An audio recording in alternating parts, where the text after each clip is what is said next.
was set up as a free market town, dates back to about 12th century. And back then you had powerful members of the aristocracy, counts, other members of the aristocracy who would be very powerful and control most of these towns and cities. Freidburg was a little bit different, although you did have a counts here and other members who exerted a level of influence and a level of power. The general population had a lot more autonomy than many other places, and when these counts tried to exert more power, take more control of Freidburg, the local population resisted and rebelled. In the end, they managed to essentially buy off their freedom and kick out these overlords, as it were. But still, in those days, you needed some form of protection, which they managed to get from a very powerful family in the Middle Ages called the Habsburg family. Now, the Habsburg were quite interesting, shall we say. Very rich family history, created around lots of different thrones all around Europe and all around the world, really. They controlled or had their fingers in the pies of countries like Croatia, Ireland, the Kingdom of Bohemia, which is essentially modern-day Eastern Europe, and you've got the Czech Republic, etc. Even the English throne, France, Germany, Russia, Poland, Hungary, Portugal, Spain, and the Netherlands, and more. However, they like to keep things in-house, so once they had control of these kingdoms, they kept control by marrying within the family. Well, we all know that's not a great idea. Now, this was, back in those days, it was very common in royal circles to do that, but the Habsburgs really took it to the extreme. They would often marry first cousins, which would down the line result in various physical and mental disabilities.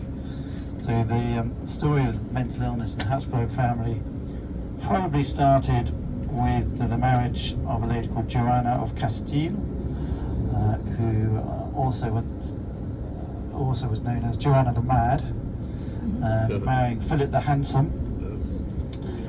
Now, as a result of this marriage, they took control of the throne of Spain. Joanna was a lovely young woman, but she was already known for being a bit odd. The first signs of her instability took place when her husband died. She did not want to bury him. She tried to continue her life with Philip's dead body, and she spent her life in a castle near his grave, apparently never really understanding that he had died. Another was Charles II, who was born to Philip IV of Spain and Mariana of Austria. Now, the interesting thing here was that Philip and Mariana were uncle and niece, making Charles their son, also their great-nephew and first cousin, respectively. Yeah.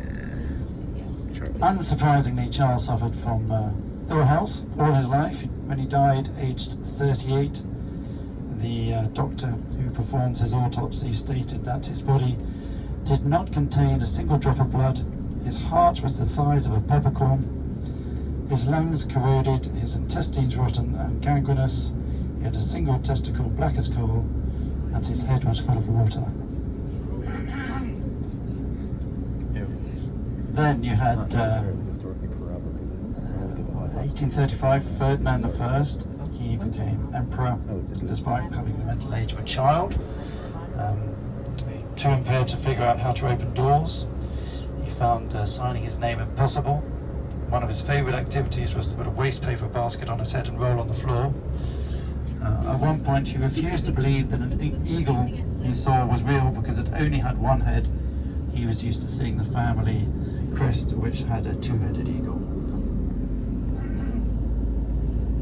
And then they also had strange pleasures, mostly revolving around killing animals. most chose to do this by organising various hunting parties, but instead you had a man called Rudolph II who used cheetahs to hunt in the streets of Prague. And then before he became famous at the beginning of World War I, you've got Archduke Franz Ferdinand, it was his assassination which sparked off World War I. He was famous for killing any animal that he saw. So by the time he met his end, age 51, he was estimated to have personally shot almost 300,000 living creatures. So by the end of his life, if you went to his estate, there were 100,000 dead deer on its walls. Visitors were in constant fear of being impaled by the antlers. He kept 2 elephants that he'd shot as gigantic waste paper bins and glorified ashtrays. So the most famous sort of result of this inbreeding that you would have seen in paintings of the Habsburg family is it's a physical deformity, and known as the Habsburg jaw. So family members tended to have a very pronounced underbite, chins that looked like aircraft landing strips. Charles V had a jaw so bad that he couldn't eat in public. Leopold I, if he was outside when it rained, his mouth would fill with water. And Carlos II was physically incapable of either speaking or eating solid food. Of course, back then men could grow a beard, but the ladies could not, so they had to show their deformity to everyone. So those are the